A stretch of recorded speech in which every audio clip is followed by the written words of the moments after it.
بينقسم للأكل والفواكه اللي هي جزء من الأكل والشرب واللايف ستايل والصيام والمكملات الغذائية.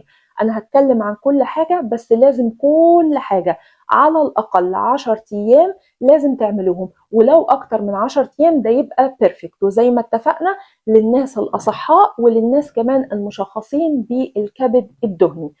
طيب أول حاجة الأكل.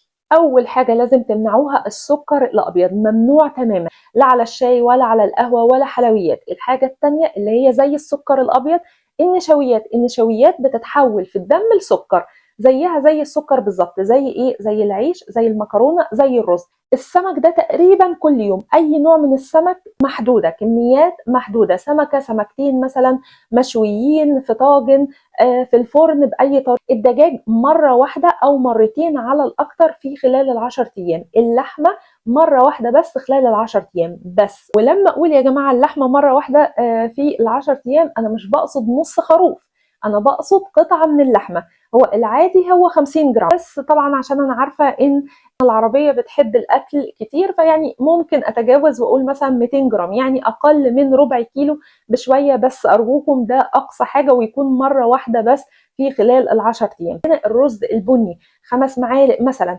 الخضروات الغير نشوية زي إيه؟ زي الكوسة، زي الشمندر، زي الجرجير، زي الشوفان برضو ممكن نستخدمه، برضو 5 معالق. زيت الزيتون برضو ممكن نستخدمه. الزبدة البلدي، الزبدة أو السمنة البلدي. الحاجات المهدرجة الموجودة في السوبر ماركت ممنوع. البقوليات طبعا في مصر يعني بالخصوص في مصر مثلا بيحبوا الفول.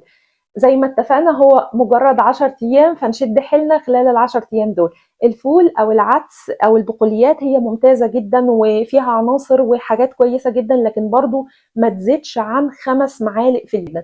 الفواكه اللي احنا ممكن ناكلها عندنا القرد بيغة اللي هي فراولة، البرتقال، اليوسفي، الجريب فروت، الرمان برضو حاجة كويسة جدا. طيب ايه الفواكه التفاح برضو من الحاجات الكويسة جدا.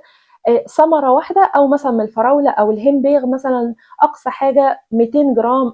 البلح، التين، العنب، المانجا، دول يا جماعة خلال ال10 أيام ما يدخلوش باب البيت، الله يخليكم. يعني دول كمية سعرات وكمية فركتوز فيها غير طبيعية. طب والكاتشب بيبقى فيه حاجة اسمها فركتوز كون سيرب. هاي فركتوز كون سيرب ده بيبقى محلول بيتحط على الصلصة أو الكاتشب عشان يسكروا شوية. ده برضو ممنوع. يعني لو انتوا عايزين تعملوا صلصة اعملوها في البيت، ما تشتروهاش. والكاتشب يعني ممكن حبة صغيرين، ويفضل بلاش نستخدم كيس السمك من فضلكم كل يوم. اللحمة مرة واحدة في ال10 أيام. الدجاج مرة لمرة.